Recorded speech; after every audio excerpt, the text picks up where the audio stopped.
Welcome to Red Sox Digest, the only show where pain, sarcasm, and a dash of hope collide nightly like a Trevor story strikeout. We cover every loss, every meltdown, and yes, even the rare win, with brutally honest takes and zero front office fluff. Subscribe today at RedSoxDigest.com or risk being left out in the cold like a home game in April. And now, here's the crew at Red Sox Digest. Good evening, sports fans, and welcome to another edition of Red Sox Digest. I am your host, Jim Dalfino. Joining me tonight is Nick Face. Nick Face is the human foghorn. He hates losing like it's a personal insult. He bickers with fans who don't agree with his takes, and his passion is louder than a Wilyer Abreu bat flip. Worst case, he drones into a coma mid-roast. Best case, he starts a Twitter riot with a single eyebrow raise. Keep that shtick going, Nick. Let's hear you roar. And also joining me tonight is the illustrious Nick Diamond, fresh out of Florida, the rookie stat lord of the group. He crunches numbers like they owe him money and is more obsessed with on-base percentage than most people are with their kids. He's young enough to talk smack, smart enough to back it up, and obsessed enough to drill us with factoids till we beg for mercy. Let's get into it. Your Boston Red Sox walked it off in the ninth inning because, of course, they did. Now 5 walk-off wins wearing the Green City Connect uniforms. The Sox sit at 67 and 56 and are currently 4.5 games behind the first place Toronto Blue Jays. Tonight, they beat the Miami Marlins 2-1 at Fenway with Trevor Story's walk-off single after Roman Anthony's walk, Alex Bregman walked, and Jared Duran was hit. Lucas Giolito battled through 6 in the third innings of 1-run ball, scattered 7 hits, and striking out 5 before sending it to Whitlock and Aroldis Chapman to slam the door. Start with you, Nick Diamond, tonight. What are your reactions to tonight's victory, and what are your projections moving forward for the rest of the series? Sandy really pitched well tonight. It would be nice to have acquired him at the deadline, so that was one of my big points, so I wanted to bring up. He went 4 perfect innings, I think, or 4 1/3 or something like that. Story finally got the hit to break it open or hit the first base runner. And then we didn't get another base runner to Roman Anthony walk later in the game. That's a theme that's going on right now. Roman Anthony seems like he walks twice every single game. So he was a big part of today's win when he walked to lead off the ninth and then just coming around and scoring the winning run with the walk-off by Trevor Story again. So it was nice to get a win against Sandy, who's a tough pitcher. I know his ERA doesn't look great. It's like a 6.5, but he looked great tonight. He looked like vintage Cy Young Sandy. So my biggest takeaway is I think the Red Sox should have gone harder after him at the deadline. He's a controllable starter. I think he would have bounced back in a big market. He seemed to like Fenway Park tonight. I think he'd be big. He'd live for a big moment. So yeah, that's my biggest takeaway. Yeah, he looked excellent tonight. Nick Face, your reactions to tonight's victory. Excuse me, gentlemen, get with the program here. It's a Get your green golf night. check. Shoot, beautiful night. It's a beautiful night in the neighborhood now. Let's go. It's not easy being green. I feel like Wally. I guess I will hit it off first with my dinner tonight. So my dinner, I had a fortune cookie. My fortune cookie said, "Good luck will find you wherever you go." That must have went right into the hands of the Red Sox. So I had that as a little bit of an omen here tonight. They were dead in the water against Sandy, guys. They were. He looked outstanding. That was vintage Cy Young-esque Sandy Alcantara tonight. I was getting worried. I know in our little chat that we have, it was not pretty early on. But leave it to Mr. Walkathon. Roman Anthony got on. And then something triggered to me when Bregman was up. I could see it in his eye that he was trying to figure out. I saw him looking around. I don't know if you guys were noticing, but he was looking at the left, looking center, looking right. Maybe he was trying to visualize kind of what the heck was going on, where he could dump one and get this team jump-started. Well, he did, right down the right side, and it was a perfect swing, perfectly executed, and Mr. Wheels was able to score and make it 1-1. I know we talk a lot about Trevor Story. He's not my biggest I'm not the biggest fan of his at times, but I got to give credit where credit's due. He came up in a big spot, delivered, got the job done, and sends Fenway home all happy. The other thing I want to talk about too, and I'm sure we're going to get into this, the other star for me tonight was Lucas Giolito. What a wonderful bounce back. He was not the drippy snowman as we saw last Saturday in San Diego. He looked like Lucas Giolito that was rebounding this season and getting back into a durable, controllable starter that we can feel happy about taking the ball every 5 days. That was a very much needed boost that all the fans and Lucas Giolito himself got from doing a really solid job. And, he went, 6 innings, and then handed it over to Justin Wilson. And again, Justin Wilson, a heck of a job coming out of the bullpen, getting the job done to end the 6th, and then came into the 7th. I know we had to go to Whitlock for the end of that inning, but I didn't have any worries with him. He looked great. Just all in all, a nice game for them. The offense that still needs to get going here. I'm not overly thrilled with the results here tonight, but you take a win any way you can. Yeah, absolutely, Nick. I mean, Lucas Giolito, 6 1/3, 7 hits. They were scattered, thank goodness. Only one earned run. Defense was pretty good behind him.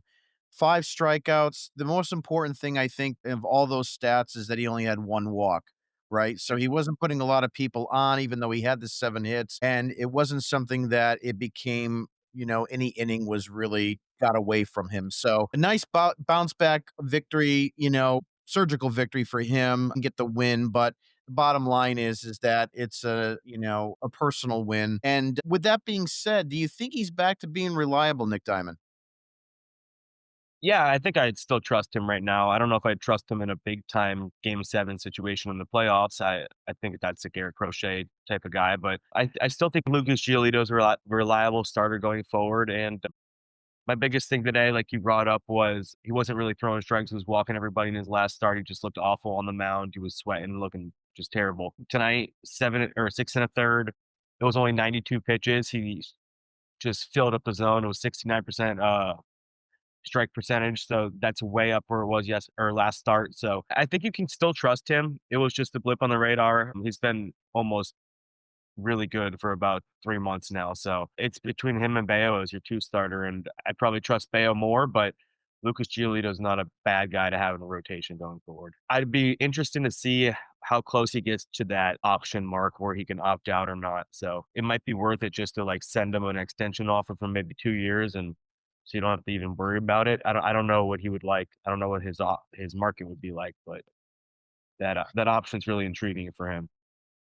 He's got 106 2/3 innings. I believe that is before tonight's game. So his projected was at 132 for the season. He is coming close to that 145. Be interesting to see what they do if they want to bring him back, if that option doesn't trigger. The one thing that I really was happy about outside of the walks was the fact that the bullpen did not have a lot of pitches, even though we had to use Wilson, we had to use Whitlock and Chapman. There was only 11 pitches for Chapman, 4 for Whitlock, 8 for Wilson. So before we got on the air, we did discuss that it's pretty possible that at least Whitlock probably could be back tomorrow if he's in that needed role. Switching gears a little bit, talk about Carlos Narvaez a little bit. 0 for 3 again tonight, batting ninth now. This is a guy that earlier in the season was our number 4 hitter for certain games. 2 for his last 16, a 125 batting average, and a 176 on base percentage. Nick Face, is he showing signs of being tired? We've got 3 catchers now. Where do we go from here? Is this time to hit the panic button? He's been tired for over a month. Let's be real. He has. The reason we have 3 catchers right now is because Navarez's workload is way overboard than what he's ever done. Okay, you're asking a rookie here to take on a major league staff, to adjust with major league pitching and get all of his hitting and catching and everything together. And over a long haul, it's expected. I'm surprised he wasn't on the IL, in all fairness. I was. And I think the Red Sox were a little bit surprised too. So that's why they jumped on the saddle here and got this other guy, Ali Sanchez. Whether he gets into a game or not, I really don't know. But you're going to end up seeing a little bit more Wong here. You just are. I mean, you did see it over the San Diego series. Wasn't pretty. I didn't love it, but he played. He's played a little bit better. Definitely doesn't still feel like I have the confidence level yet with anything from Wong, but I am concerned with our catching. I am 100% concerned with it because if they break down, say Navarez and Wong give you nothing, and you're starting to see mental mistakes. We've already seen some things with Navarez with catcher's interference calls, whether it's his fault or not. You can't see that because you know what happens with this team with these mental mistakes and these mental errors. They start to spiral and they spiral out of control, and then that triggers bad innings, and sometimes it does end up in a loss. So lucky and fortunate that it hasn't turned that way. I was very pleased with his game that he had on Tuesday night in Houston. That was a big turnaround. I saw some definite strides to working out of the funk that he's been. He had a nice home run down the left field side in Houston, which was crushed, and I believe he also had a double also that game. Now, I don't want to put too much stock into that game because who knows what was in the air for the Red Sox that night. It seemed like everything was going right for them, and it wasn't going great over the Padres in the other two games that we saw against the Astros. So maybe it was just bad pitching, bad mistakes that Houston made, crap relief pitching as well thrown into that, and they teed off. That could be the result on why that game on Tuesday was the 14-1 crusher. But I gotta say, the catching situation is making me very nervous here on figuring out the rest of this season, and we still need to figure out what Ali Sanchez is all about. Yeah, I mean, you have 6 weeks left, right? It's the 15th of August today, so 6 weeks left of baseball. I have to agree with you, Nick. I'm really surprised that Navarez wasn't put on the IL. I think a lot of people keep forgetting he's still a rookie, and, the fact is he probably coulda used the time off. He was definitely limping, out in the San Diego series. One of our, listeners, Maddie in California, who calls on 95 8 the sport with 95.8 the sports hub there. He actually sent me some video showing him limping a little bit as he was throwing catching in between innings, and it was definitely a glaring. So I was kind of surprised that he wasn't on the IL. I think he needed that time. It would have been a guaranteed time that he would have had. So I mean, on the one hand, kudos for him, gutting it out, but at the same time, if this was Roman Anthony or if it was, Mayer, I mean, do you think they would have maybe been a little bit more cautious with those guys? But yet, Carlos, they're not being as cautious with him, in my opinion. Nick Diamond, your thoughts? I completely agree with both of you. I think Carlos Narvaez definitely needed time off. I think he would have benefited from the time off. But my biggest thing with the roster right now is we have three catchers on the roster and we're not utilizing them. Like you brought up that Ali Sanchez is still not been brought into a game. There's a specific moment I wanted to bring up tonight with Carlos Narvaez struggling. It was the eighth inning, I think with two outs. Um, and he got out. I think it was a perfect opportunity to pinch hit when you have Yoshida and Ref Snyder on the roster. Those are a perfect opportunity to put one of those guys in the game, see if he can get on base and start a rally with Roman Anthony coming up next. But no, Carlos Narvaez ends the inning. It didn't really matter because we won the game, but you have three catchers, so you can pinch hit for Narvaez early. If you go to extra innings, you could pinch hit for Wong again and go with Ali Sanchez. So there's opportunities to be aggressive, and Cora wasn't really aggressive. It worked out. The Red Sox are a better team than the Marlins. They won the game, but he could have been more aggressive. He could have gone with Yoshida or he could have gone with Ref Snyder. When you have three catchers in the roster, you can be aggressive in pinch hitting. Those are some excellent points, especially when you have that third catcher. I agree with you, Nick, 100%. They could have definitely tried pinch hitting in that instance. So either it's just Cora not being within the moment, or he's just too afraid to have anybody else behind that plate other than Carlos. I don't have any other answer for that. So it's a very interesting thought that you just had. Moving right along, I want to talk a little bit about some other news. Kutter Crawford was in the dugout and he had some interviews today. And I guess the semblance that we're hearing now is that he got injured putting down some fertilizer or something like that. Nick Diamond, your thoughts on this situation and how does your reaction for it? Whatever. I mean, it's kind of embarrassing, but we already knew his season was pretty much over. He wasn't going to contribute to this team this year. Hopefully, he comes back healthy and nothing like this ever happens again. But honestly, no one was thinking about Kutter Crawford until he brought this up or somebody asked him in the dugout. So this is kind of a non-story to me. It's kind of funny to bring up, but yeah, hopefully he's back next year and competing and maybe be in the rotation. Who knows? But at this point, he's kind of had a lost season and he's kind of out of the depth chart. So whatever. Hopefully we see him again. Exactly. The other quickie I want to put out, we talked about this once before, Tanner Houck. It is official. He's going to have Tommy John surgery now next week, I believe on Monday. So he will be completely out for the 2026 season.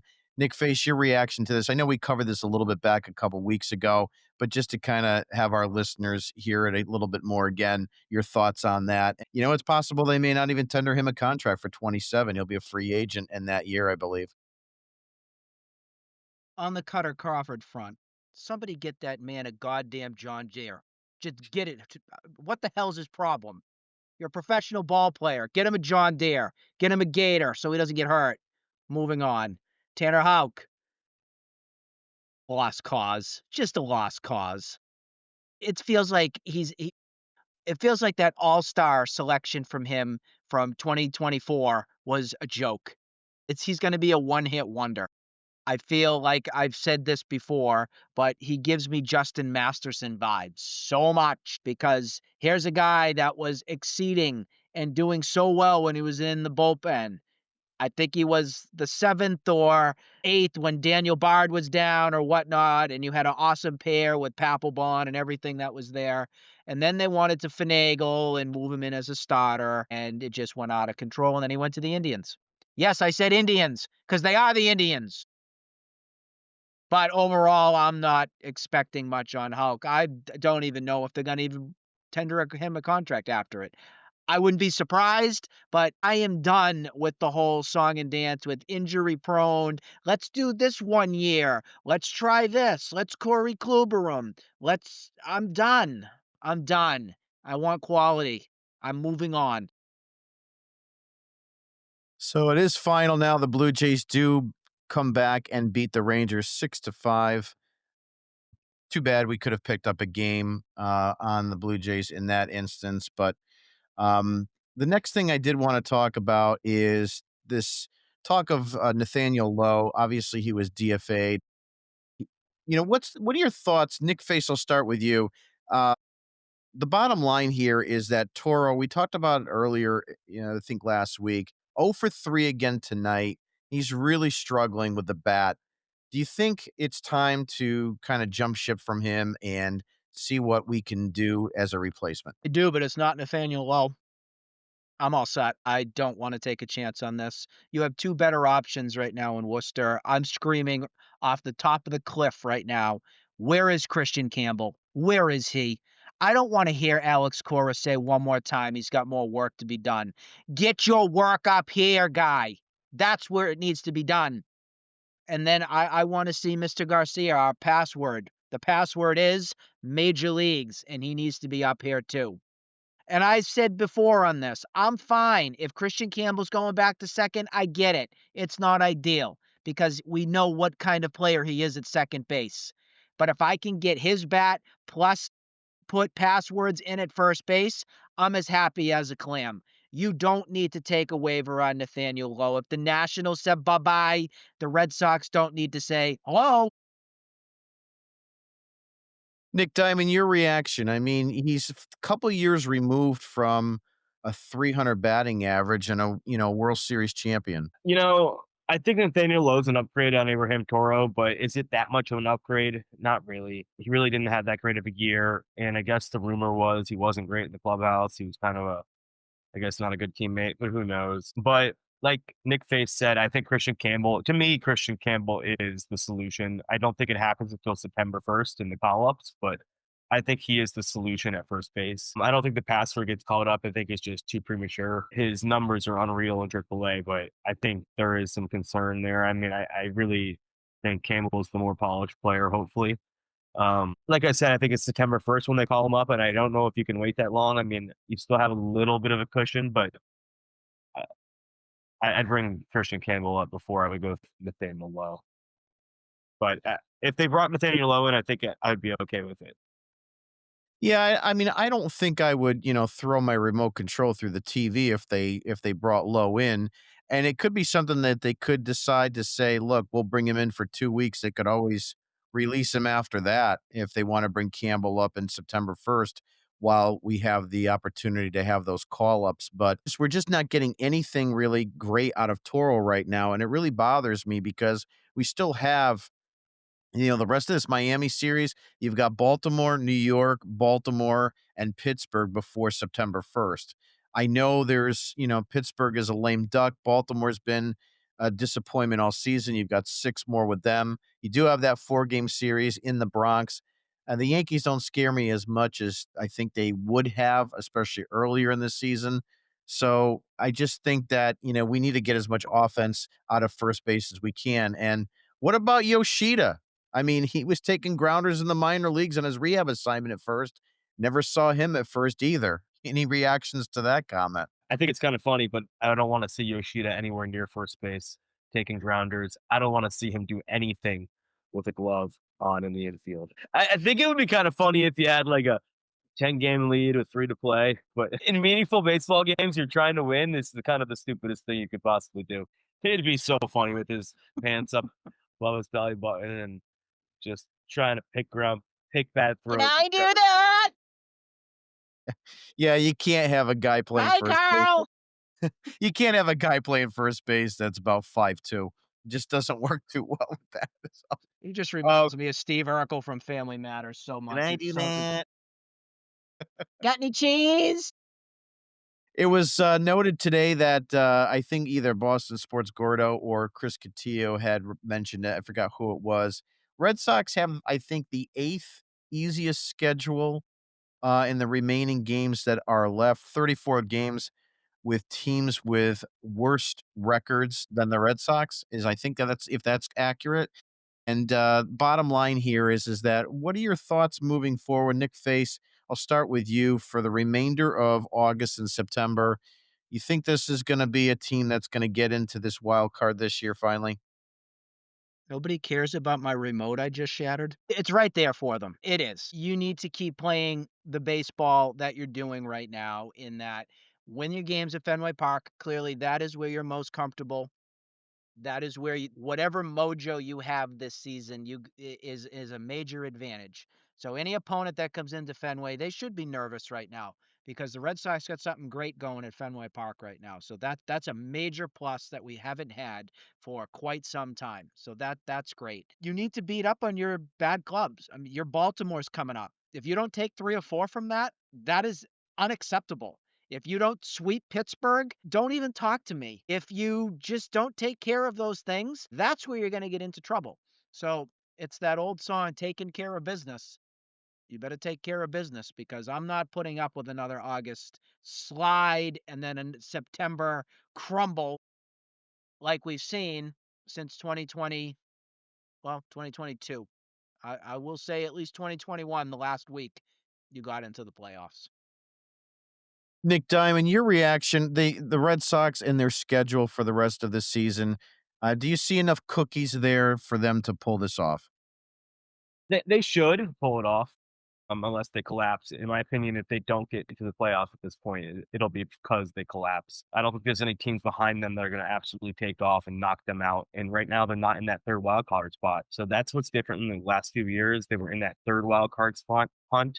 Now they're in that first and second wild card hunt, and even a little bit of a division hunt. If you look at the rest of this Marlins series, they absolutely should sweep this series after stealing today's win. They didn't really deserve to win how Sandy pitched, but they stole today's win. And if you look at the matchups, Bale versus Houck, they should win that game easily. And then Crochet's pitching against Jansen Junk, who's been good, but he's kind of been bad the last start. Like I think he had like an 8-7 year, I don't know off the top of my head, but he had a blow up start last time. And his stats kind of look inflated. But the Red Sox should sweep this series. The Orioles, if they take 2 or 3, it'd be hyped. They're at Fenway Park. And then the Pirates, easy sweep. But hopefully, if they don't get run out of schemes, it should be an easy sweep. If they run out of schemes, I'm okay with 1 loss, maybe in that series. But All I'm asking for is to get to that Blue Jays series in late September, 1 or 2 games behind them. If you're 1 or 2 games behind them, and you have a 3-game series in late September, anything can happen, and that's all I'm really asking for. I think the week schedule sets up for a chance for that to happen. I don't know what the Blue Jays schedule is off the top of my head, but I'm assuming they'll be at least a 500 team going forward. They're not going to completely choke, in my opinion. So yeah, that's kind of my take on it. I think if the Red Sox don't at least make the wild card, it's a choke. It's a collapse. Yeah, so they are playing Texas obviously right now. They pulled today's victory out, unfortunately. They've got 2 more with Texas over the weekend. Their opponents moving forward, they have 3 at Pittsburgh, 3 at Miami. They have Minnesota. So they've got 9 games that are pretty much cookies. Then they face the Milwaukee Brewers at the end of August in a 3-game series in Toronto. So hopefully Milwaukee continues to win at a high level like they are. The September schedule for them, they have 3 against the Reds, who have been a decent team behind Francona this season. They have the New York Yankees. They have the Houston Astros. Then they'll have Baltimore, Tampa Bay, Kansas City, the Red Sox, and Tampa Bay. So on paper, I would say it's a little bit of a harder schedule than ours. But again, time will tell if they falter more than the Red Sox will. So we'll have to see how that goes. That being said, we talked about the win today. Nick Diamond, you talked about today's stolen victory, and I agree with you on that. We look at the rest of this series with Brian Bayo starting and also with Crochet starting. Nick Face, what's your take now with this victory under tow? How do you think they'll fare for the rest of the weekend? What did I say? 2 or Yes. 3? Did I say they take 2 out of Put it 3 on. on Wednesday's Yep. show? Tomorrow's Bayo, and then Sunday's Crochet. I'm gonna change my outcome here. I'm gonna go with a sweep. I am. I think that this was a moral victory here for the Sox to get back on track, to come back home. I'm feeling pretty good. And as we said, I think, Nick, you said it, Cal Quantrill's tomorrow. There's a guy that was much better as a relief pitcher. And then we have Jackson Junk on Sunday against Crochet. I can't. I think there's a bounce back for Bayo, and I think there's a bounce back for Crochet, and all will be happy in Red Sox land come Sunday late afternoon. Yeah, I mean, Cal Quantrill is 4-9 on the season with a 5.09 and a whip of 1.35. If I remember correctly, too, wasn't he traded from Cleveland to Colorado? He had a really bad Yes, Yeah, he he was. had a really bad season with Colorado, as most people do. It was an 8-11 with a 4.98. So the last 3 seasons for Quantrill have been quite disappointing, and he wasn't the pitcher he was in his age 25, 26, and 27 when, he was a 15-game winner for Cleveland with a 338 and made 32 starts. So he definitely fell off the end of the map there, and he should be someone that the Red Sox should be able to handle quite well. And hopefully it's not going to be a nail biter tomorrow. But I am changing my outlook as well. I did say 2 out of 3 that the Red Sox would win. And I said, frankly, the bottom line is that if they didn't sweep, it actually would feel like a disappointment. Nick Diamond, your last thoughts on the next 2 games. What are you looking for? Do you also believe that they are in position to sweep? I definitely think they should sweep. It should be a given with Bayo and Crochet. If they don't sweep, it'll be bad. Something bad will happen. Cal Quantrill does have some history with the Red Sox. He was the guy who called out Reese McGuire. I think that was last year. That feels a long time ago, but I think it was the guy who called out Reese McGuire in Colorado, and they kind of had a slight benches clear and crawl over, the incident. But yeah, so there is a little bit of history with him in the Red Sox. So hopefully nothing happens, Carjack. but I don't think that guy's gone now, so it won't matter. Hopefully. Mr. Carjack, as he's known around these Yeah. parts. He just wanted to play with his bat. Exactly. I think the one thing that I'll be watching real intently is how Crochet looks on Sunday.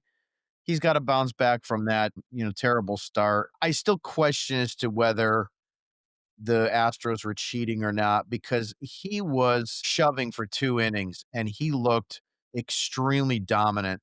And then it just all fell apart. And I just can't see how it could fall apart so rapidly for him in that start. So if he's back to being, the Cy Young candidate guy that we've been watching all season, then we'll just take it as a blip or, a potential Astros cheating situation.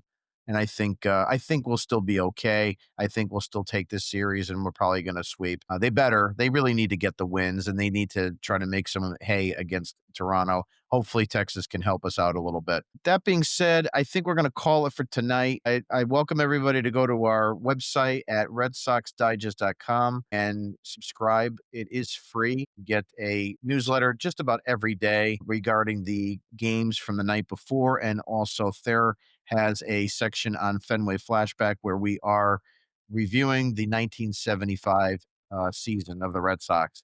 That being said, have a good night, everybody, and we will see you on Sunday. Take care.